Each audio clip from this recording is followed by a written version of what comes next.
I'm here at the RYA Dinghy and Watersports Show 2024 with the legendary Steve Cockerill, and it is the 25th year of Rooster, Yeah, and that is a huge achievement, Steve. yeah, we kind of made it. We nearly went broke once or twice, but we're still here and we're still fighting. Yeah, And in the dinghy scene, you have brought out so many products that are now the staple of what people wear on the water. Knowing that when you're at every single event, you just see that Rooster name everywhere must give you a huge amount of pride. I think it should. I I still have that inverse one that says, "Why aren't you wearing the Rooster? Why have you bought that one? As is better than that one," and all that sort of thing. But yes, there is a lot of pride, and I take pride in what the team can achieve as well, because it's not just me; it's a team event.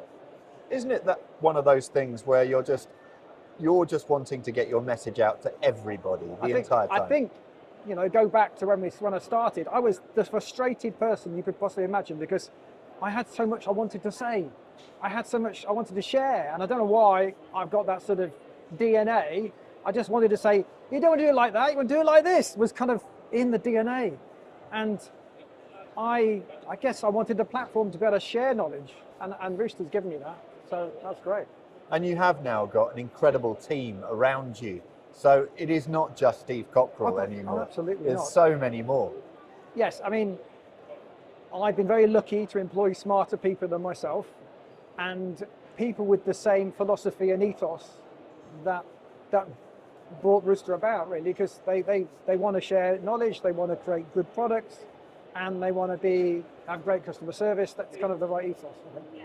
And very much they are sailors. Their life is on the water as well. Yeah. And do you find that a key thing to the people that you bring into the organisation?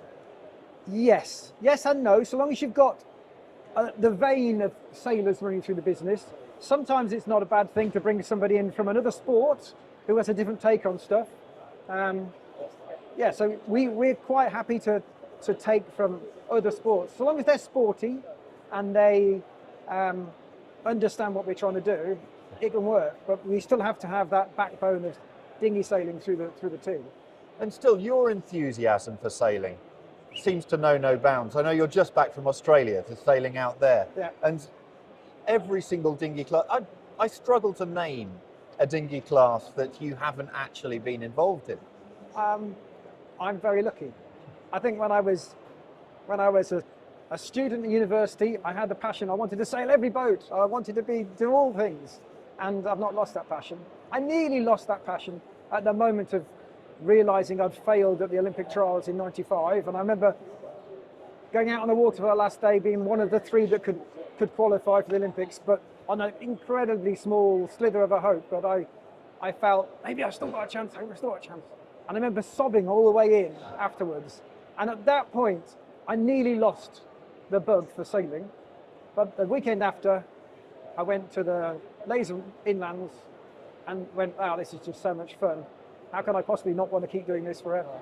So I'm lucky and blessed that I can enjoy the sport while I'm still strong enough and fit enough to do it. I'm still banking a bit of future time though. I'm doing a bit of radio sailing too, which I love, because I know that in 10 years' time when I'm in a wheelchair, I might still be radio sailing.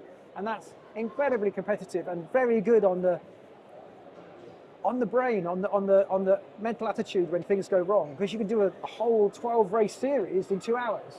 And it's just like being in a championships for 2 hours a day. And you just have to get over the issues you had. So I'm doing some insurance when I get older. My hip finally goes and my foot finally falls off and stuff.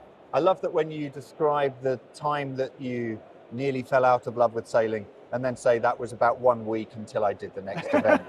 And then straight away go into yet another range of sailing that you're doing. Yeah. But with Rooster, 25 years, where would you like to see the brand in 25 years' time? I'd like it still to be here. I'd like it still to have its soul in dinghy sailing. I'd like to see it having a bit branching out into wing foiling and other things too, because we're not just dinghy sailing now. We have people using our kit, canoeing, kayaking, rowing. I'd like to sort of slowly amass into other genres of the sport with our soul in dinghy sailing. There is no doubt that you are an ambassador for being on the water. You give the enthusiasm to so many people. What you've done over the past 25 years, what your team at Rooster have done for sailing is huge. So congratulations, Steve. 25 years, massive achievement. I've got to say, it's pretty similar to the amount of you've been doing for the sport as well, because you know you've been at it for about the same length of time, and without your enthusiasm to report what's going on in the sport, we'd be a much sadder world. Well, thank you, Steve. I appreciate that, but this is your celebration. All right. Congratulations. Thanks, Mark. Cheers. Thank you.